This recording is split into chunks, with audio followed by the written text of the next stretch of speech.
qui commence. Peut-être que c'est un travail, c'est des études. C'est quelque chose que tu commences parce que tu as entendu la voix de Dieu. Tu fais le premier pas sur cette parole que tu as entendue de Dieu. Tu fais le deuxième pas. Alléluia. Sur une parole que tu as entendue de Dieu. Mais comme nous, quelque chose est arrivé. Quelque chose est arrivé. Pierre a vu que le vent était fort et il a eu peur. Alléluia. N'est-ce pas? Est-ce qu'il y a quelqu'un qui se reconnaît ici? Pierre, excusez-moi, il a vu que le vent était fort et il a eu peur. Il a eu peur. Il s'est rendu compte qu'il y a quelque chose qui se passait. Le vent était fort. Est-ce que vous croyez? Parce que la Bible nous dit que le vent était déjà fort. Lorsque Jésus était venu, était parti les rejoindre, le vent était déjà fort. Mais soudainement, on nous dit que Pierre s'est rendu compte que le vent était fort.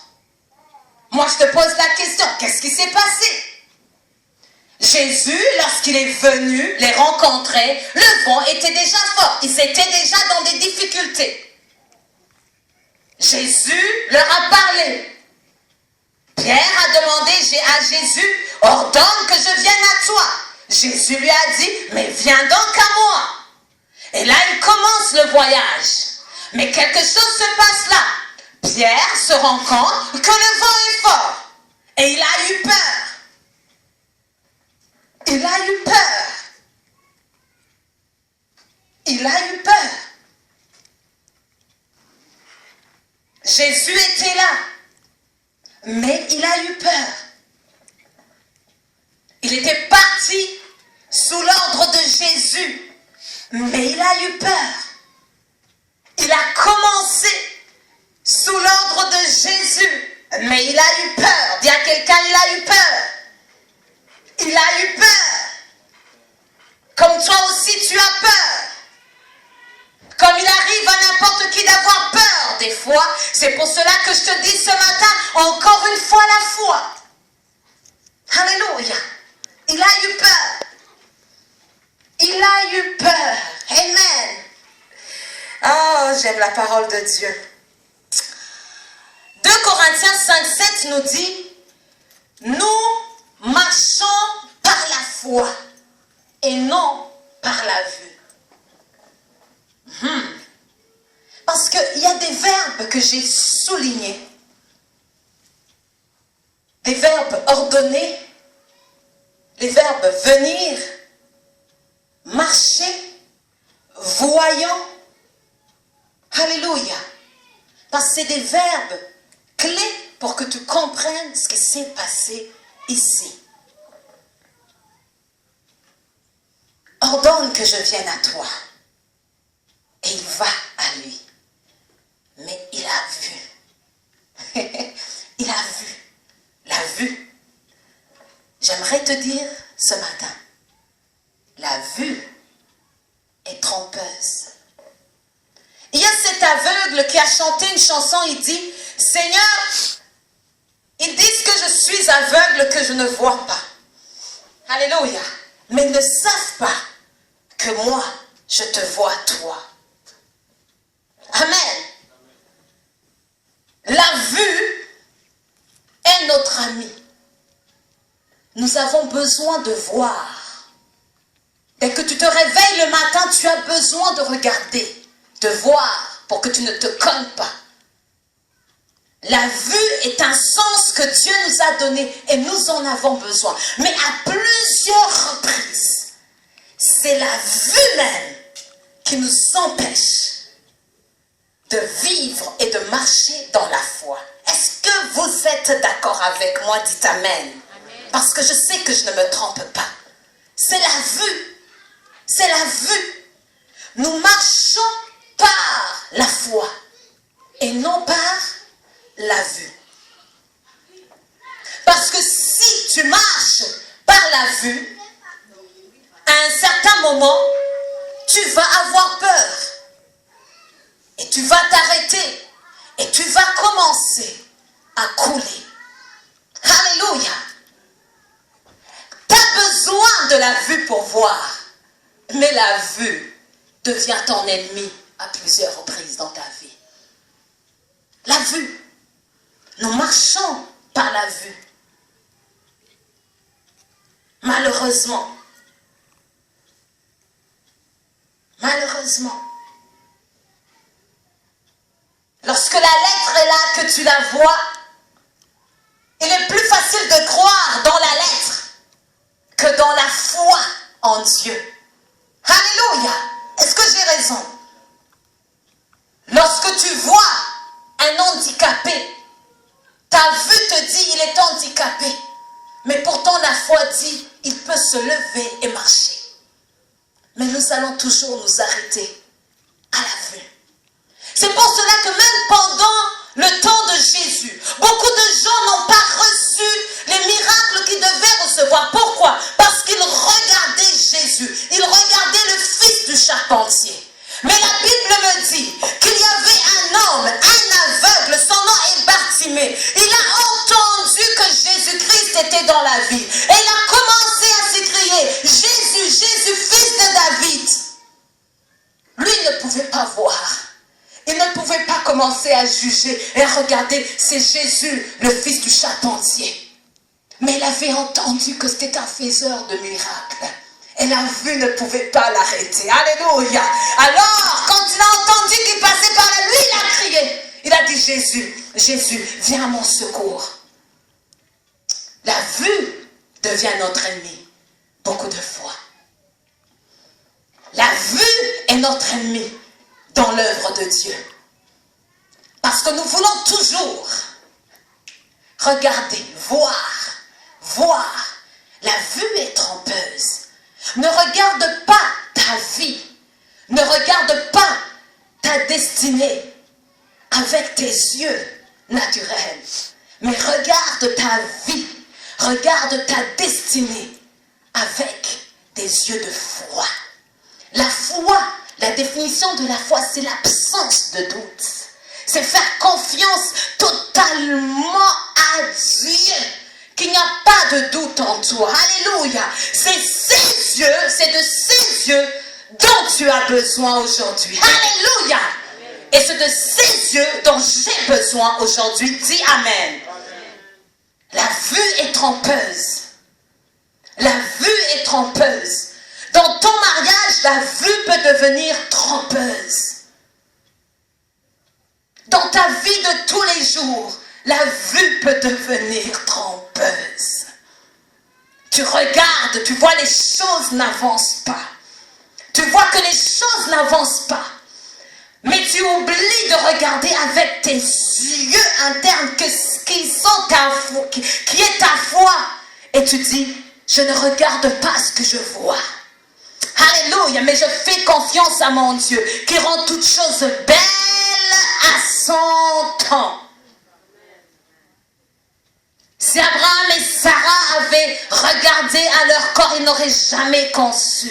Mais ils ont cru en celui qui avait donné la promesse. Alléluia. Celui qui ne faiblit jamais. Celui qui a toute la puissance. Alléluia.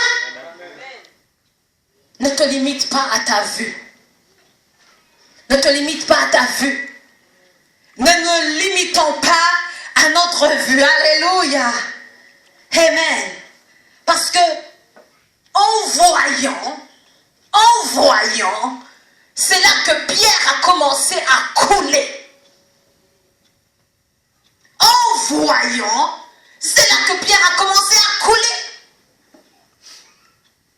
Est-ce que vous avez remarqué que c'est en grandissant que les problèmes ont commencé à se multiplier dans vos vies? Est-ce que tu as vu ça? Parce que quand tu étais petit, tu ne regardais pas beaucoup de choses. Tout était possible. C'est pour un enfant, beaucoup de choses sont possibles. Mais plus tu grandis, les choses commencent à devenir plus difficiles. Pourquoi? Parce Parce que tu regardes beaucoup. On t'apprend à regarder. On t'apprend à regarder. Et tu perds ta foi. Tu perds ton innocence. Tu commences à faire des calculs. Tu commences à dire ça c'est impossible.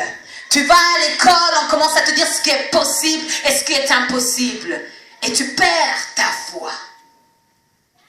La vue est trompeuse.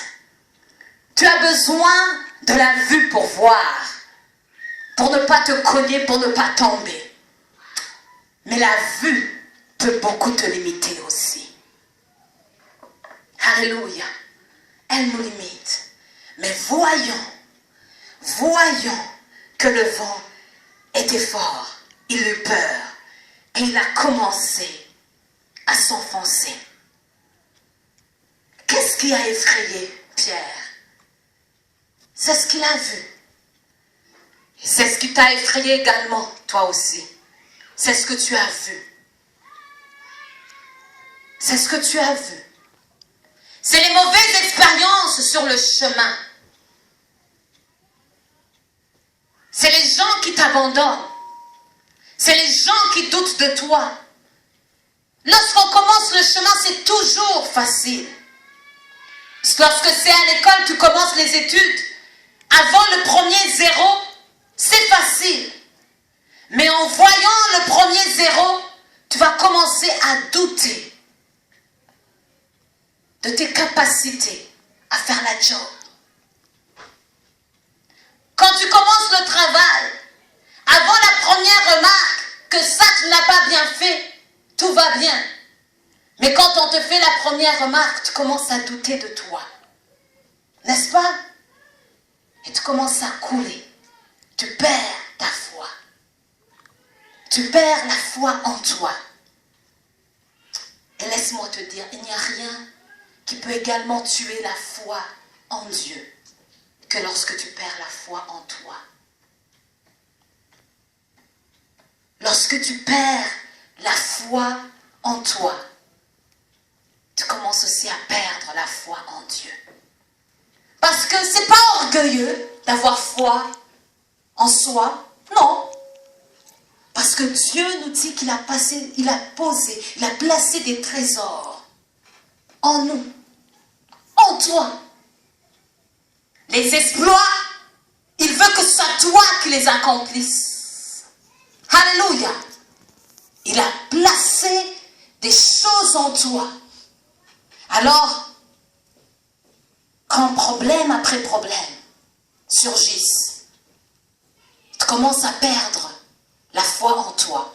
Et lorsque tu perds la foi en toi, tu perds la foi en Dieu. Dis à quelqu'un, ne perds pas la foi en toi.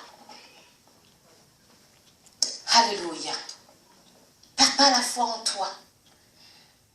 Je suis convaincue que s'il y a une chose que Dieu a placée dans ma vie, c'est un message que Dieu m'a donné pour donner aux autres. C'est ce message qui encourage les autres à se faire confiance. À se faire confiance. Tu aimeras ton prochain comme tu. Quelqu'un pour compléter. Tu aimeras ton prochain comme tu aimes toi-même. Ok? Tu ne peux pas aimer ton prochain si tu n'as pas commencé par t'aimer toi-même. Parce que tu ne sauras pas comment aimer ton prochain. Lorsque tu ne peux pas te faire confiance à toi, il est difficile de faire confiance en Dieu. Il est difficile de faire confiance en Dieu.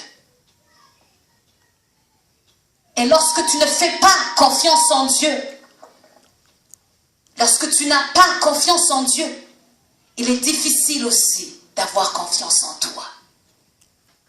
Les deux vont toujours ensemble. Les deux vont toujours ensemble. Ne perds pas ta foi. La foi. La foi. La foi. Et non la vue. Où es-tu en train d'aller? Quelle est ta destination?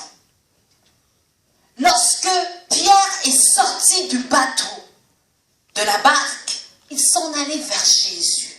Il avait une destination. Mais une chose l'a bloqué, c'est qu'il a commencé à regarder. Et il a vu que le vent était fort. Alors ce matin, j'aimerais te demander, où est-ce que tu t'en vas? Où vas-tu? Et qu'est-ce qui est en train de te bloquer?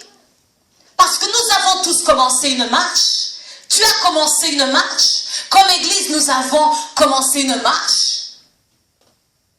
Mais si tu t'appuies sur ta vue, tu ne vas pas arriver à ta destination. J'espère que je suis en train d'aider quelqu'un ce matin. Où vas-tu? Tu t'en vas où? Quelle est ta promesse? Qu'est-ce qui t'a fait quitter ton pays? Lorsqu'Abraham a quitté le pays de son père et de sa mère, il avait une destination. Alléluia. Dieu lui a dit, va, tu vas dans un pays que je vais te montrer. Il s'en allait dans le pays que Dieu allait lui montrer. Et Dieu ne lui avait même pas dit où était ce pays. Il a juste suivi cette révélation de Dieu. Alléluia. Mais il ne fallait pas qu'il regarde beaucoup. Il ne fallait pas qu'il regarde beaucoup. Parce que s'il avait regardé beaucoup, à un certain moment, il serait arrêté, aurait commencé à couler.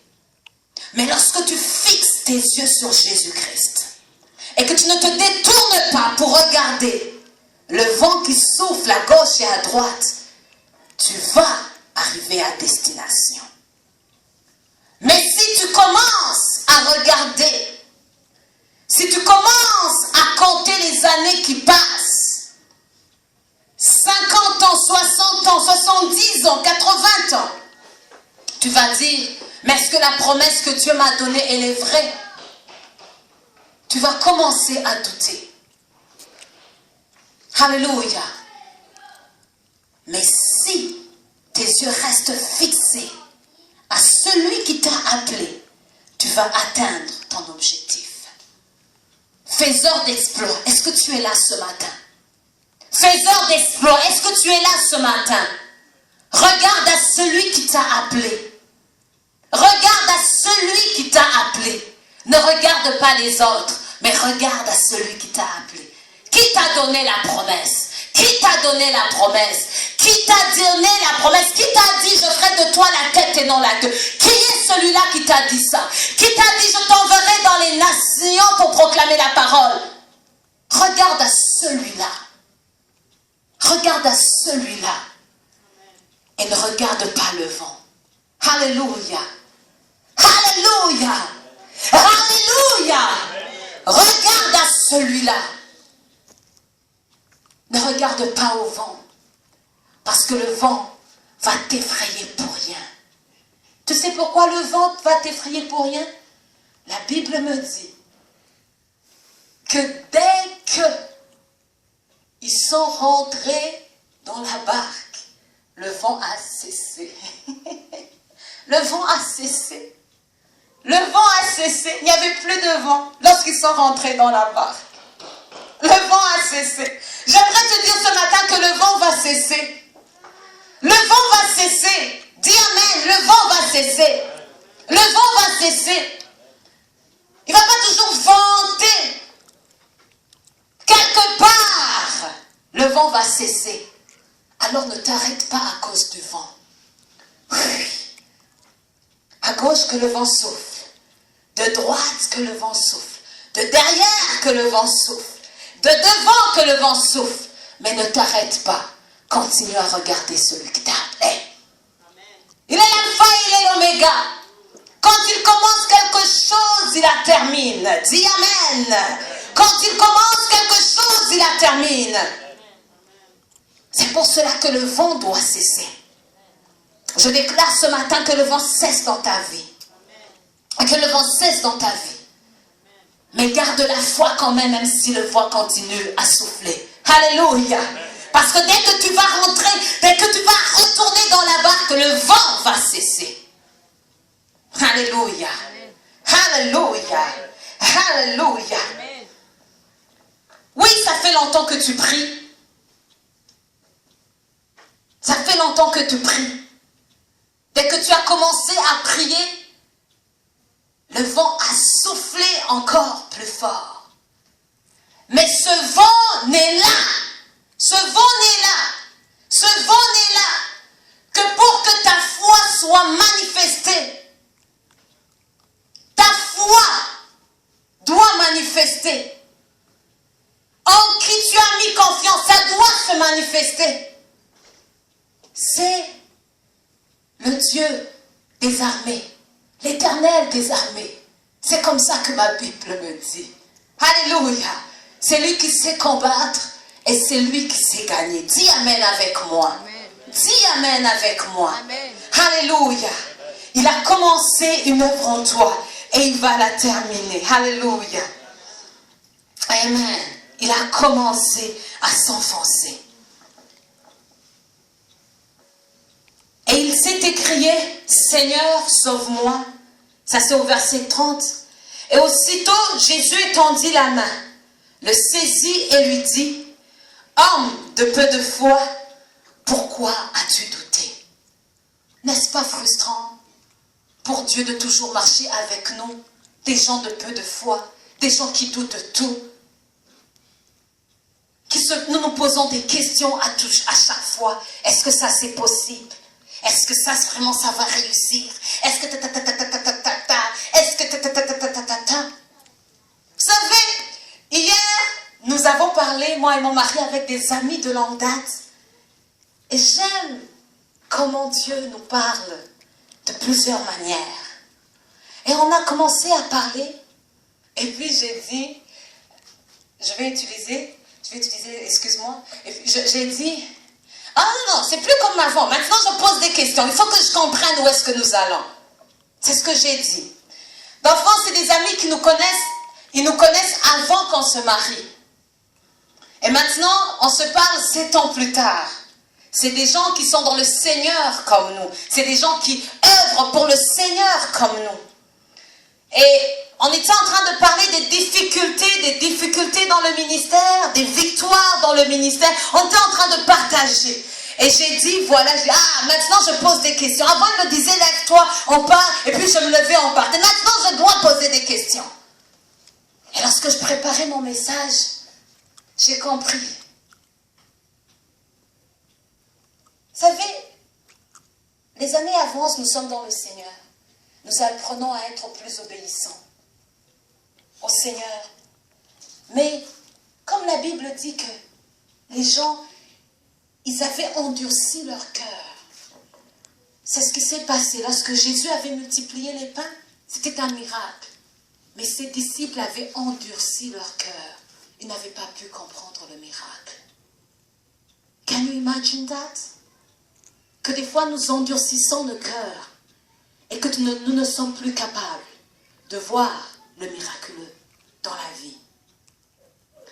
Nous arrivons à un moment où nous pensons que c'est parce que nous connaissons beaucoup de choses, c'est parce que nous avons appris beaucoup de choses dans le chemin. Mais peut-être que c'est le diable qui nous a intimidés. C'est le diable qui t'a intimidé. C'est le diable qui t'a intimidé. C'est bien d'être sage, mais il n'y a pas de plus grande sagesse que de croire qu'avec Dieu, tu peux faire des exploits. Même si tu échoues 2 fois, même si tu échoues 3 fois, même si tu échoues 4 fois, la 5e fois sera peut-être la bonne. Juste continue, continue, continue, continue. Avec Dieu, tu peux faire des exploits. Avec Dieu, tu peux faire des exploits. Qu'est-ce que tu crois est impossible à Dieu? Qu'est-ce que tu crois est impossible à Dieu? Quelles sont les limites que toi, tu t'es tracées? Tu as dit, ça c'est possible, ça c'est possible. Ça, ce n'est pas possible. Tu t'es arrêté là. Ce matin, J'aimerais te secouer. J'aimerais te tirer un peu les oreilles et te rappeler qu'avec Dieu, rien n'est impossible. Rien n'est impossible. Ne regarde pas. Regarde pas. Regarde pas. Mais aie la foi. Aie la foi. Aie la foi. Qui a le dernier mot sur ta vie? Qui? Qui? Qui? Alors proclame-le, dis comme Job, mon Rédempteur est vivant. Mon Rédempteur est vivant. Jésus était là, il était avec Pierre. Mais pourtant Pierre a commencé à couler. Lorsque tu commences à couler, ce n'est pas que Dieu n'est pas là. Il est là. Mais c'est toi qui arrêtes de croire. C'est toi qui arrêtes d'avoir la foi. Oh, come on. C'est une révélation que je te donne. Jésus était là quand Pierre était en train de couler. Quand il a commencé à couler. Jésus était là. Il était là. Mais Pierre a coulé. Pierre a coulé. Jésus était là. Il marchait sur les eaux. Il était là. Pierre s'avançait vers lui. Et il a regardé. Il a vu que le vent était fort. Et il a commencé à couler, à s'enfoncer. À s'enfoncer. Comme ça. Dans la présence de Jésus. Ne coule pas. Ne t'enfonce pas. Reste sur les eaux. Reste sur les eaux. Continue à marcher sur les eaux. Tout est possible avec Dieu. Dis Amen. Everything is possible. Laisse-moi te dire. Laisse-moi te dire. Si on pouvait grandir aujourd'hui. Si on pouvait comprendre aujourd'hui qu'avec Dieu tout est possible, il y a beaucoup de choses qui changeraient ce matin même. Ce matin même, beaucoup de choses changeraient dans nos vies. Alléluia. Prends la décision ce matin de ne pas te concentrer sur ce que tu vois, mais d'avoir la foi en Dieu. Dis Amen. Amen et Amen. C'est possible. Au milieu de la guerre, au milieu de la tempête, David a dit, avec Dieu nous allons faire des exploits. Alléluia. Et ce matin, toi aussi, tu peux dire la même chose. Avec mon Dieu, je ferai des exploits. Je dis non aux limitations. Mais je vais suivre la voie qui m'appelle à ma destinée. Ils sont allés vers Jésus. Où t'en vas-tu? Où es-tu en train d'aller? Come on. Où es-tu en train d'aller? C'est quoi la promesse que Dieu t'a donnée? C'est quoi la promesse que Dieu t'a donnée? Alléluia. C'est quoi la promesse que Dieu t'a donnée? Alors ne t'arrête pas. Continue. Amen. Interpelle ce matin. Pourquoi douter en ma présence? Tu as douté. Moi qui viens de multiplier le pain, qui viens de multiplier le poisson. Moi qui, après ce temps avec vous, j'ai opéré miracle après miracle. Je t'ai ordonné de venir. Tu as commencé à t'en venir. Et regarde, tu commences à couler. Tu commences à couler. Tu commences à t'enfoncer. J'aime la version Bible du Semeur qui définit la foi comme le moyen. Le moyen. La foi est le moyen d'arriver. C'est le moyen de s'approprier. C'est le seul moyen d'arriver à obtenir ce dont nous avons besoin. Amen. La foi est le seul moyen. Je n'ai pas autre chose à te proposer. Je n'ai pas autre solution à te donner. Juste que Encore une fois, la foi. La foi. La foi.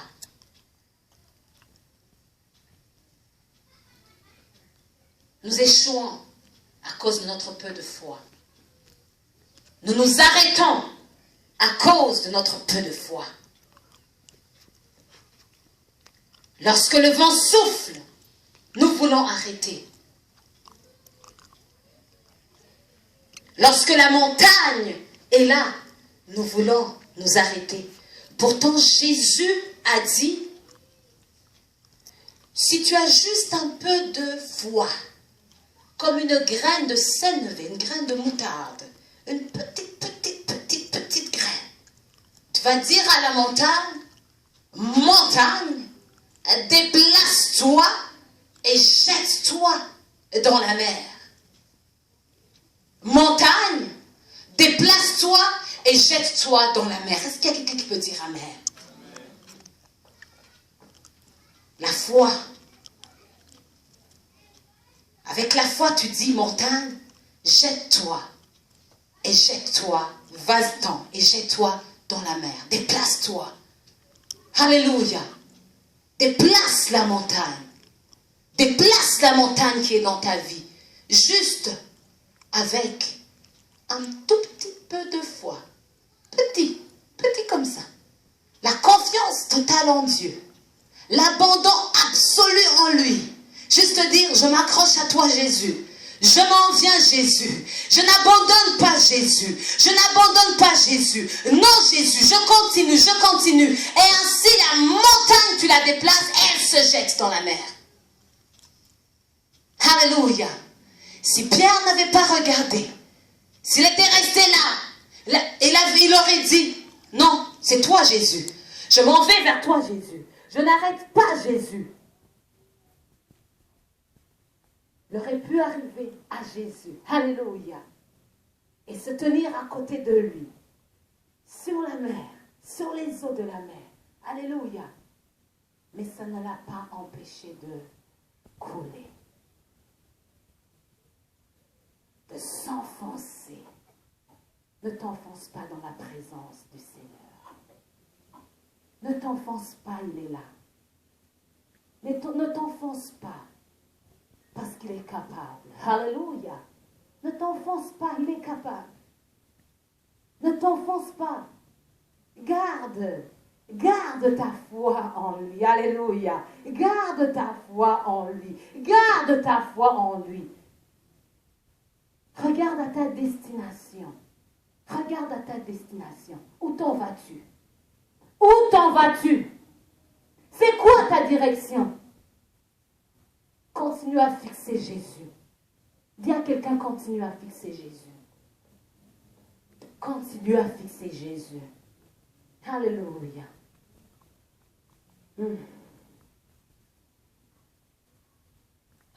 Ce que j'aime, c'est qu'il est toujours là. Il est toujours là pour nous. Il est toujours là pour nous. Malgré le manque de foi de Pierre, il n'a pas abandonné Pierre. Pierre a commencé à s'écrier, Seigneur, secours-moi. Et lui attend la main. Alléluia. Alléluia. Il est toujours là pour toi. Il est toujours là pour toi. Maître, secours-moi, Seigneur, viens à mon aide. Et Jésus est là pour le secourir. Et il sera toujours là pour te secourir. Mais quand même, tu peux marcher sur les eaux. Tu pouvais marcher sur les eaux. Il va te secourir, mais tu peux marcher sur les eaux. Tu peux faire encore plus. C'est son désir que nous fassions encore plus. C'est son désir que nous fassions encore plus. Alléluia. C'est son désir de ne pas nous tromper à regarder avec nos propres yeux, mais de regarder avec des yeux de foi. Dis Amen. Amen. Dieu appelle l'Église à marcher selon la foi et non la vue. Il y a des signes qui doivent accompagner ceux qui auront cru. Prie cette prière. Prie cette prière. Prie cette prière. Dis Seigneur, il y a des signes qui doivent accompagner ceux qui auront cru. Il y a des signes qui doivent accompagner ceux qui auront cru. Église, faisons cette prière. Faisons cette prière. Nous ne sommes pas appelés à vivre des vies naturelles. C'est ce que j'ai dit au commencement. J'aimerais qu'en terminant ce message ce matin, tu puisses rentrer en disant, Seigneur, tu ne m'as jamais appelé à être une personne ordinaire. Si tu devais rester une personne ordinaire, il ne t'aurait pas appelé. Mais il t'a appelé pour faire des exploits avec toi. Alors, saisis cette promesse. Mange cette promesse. Accapare-toi de cette promesse. Et prie cette promesse. Marche selon cette promesse. Ta destinée dépend. En dépend. Alléluia. Il t'a appelé pour vivre une vie extraordinaire. Nous le disons à l'église. Nous l'enseignons à l'église. C'est écrit dans la Bible. Pourtant, on dirait que nous sommes satisfaits à vivre toujours les mêmes choses. Dis, je veux plus de toi, Seigneur. Je ne veux plus être une personne naturelle, mais je veux être ce croyant que tu appelles dans ta parole. Une personne qui fait des exploits. Une personne qui boit du poison et le poison ne l'affecte pas. Une personne qui impose les mains aux malades et les malades sont guéris. Dieu n'a jamais voulu qu'on s'en aille dans un stade et il y a un monsieur, une madame qui est faiseur d'exploits, comme nous le voyons maintenant de nos jours. Il y a un prédicateur, un bishop ou je ne sais pas quoi, qui voilà, c'est lui qui fait les miracles. Il impose les mains aux malades. Oh voilà, l'aveugle recouvre la vue. Une personne va de pasteur à pasteur pour voir qui va lui imposer les mains et elle sera guérie. Voilà, je vais d'église en église pour voir qui va m'imposer les mains et je serai guérie. Non, il a dit les signes qui accompagneront ceux qui auront cru. Il n'a pas limité ça à une personne. Il n'a pas limité ça à 2 personnes. Mais il a dit, ceux qui auront cru imposeront les mains aux malades et les malades seront guéris. Nous pouvons le faire. Tu peux le faire. Parce que tu es parmi de ceux-là qui ont cru. Les signes qui accompagneront ceux qui auront cru. Les signes qui accompagneront ceux qui auront cru. Les signes qui accompagneront les femmes de l'église de la transformation. Les signes qui accompagneront les hommes de l'église de la transformation. Les signes qui accompagneront les hommes et les femmes du monde entier. Les signes qui accompagneront les jeunes qui auront cru en Jésus-Christ. C'est qu'ils imposeront les mains aux malades. Et les malades seront guéris. Oh, alléluia. Oh, alléluia. Dis, mes mains sont porteuses de guérison. Mes mains sont porteuses de guérison. Alléluia. Et tu malade, touche à cette partie malade et dis, voici les signes qui accompagneront ceux qui auront cru en Jésus. J'imposerai les mains aux malades et ils seront guéris. Alors je m'impose les mains. Amen. Et je suis guéri au nom de Jésus-Christ. Alléluia. Arrêtons ces histoires de chercher des solutions là où nous n'allons pas les trouver. La solution est là. La solution, tu l'as déjà. Il y a des signes qui doivent accompagner ceux qui auront cru.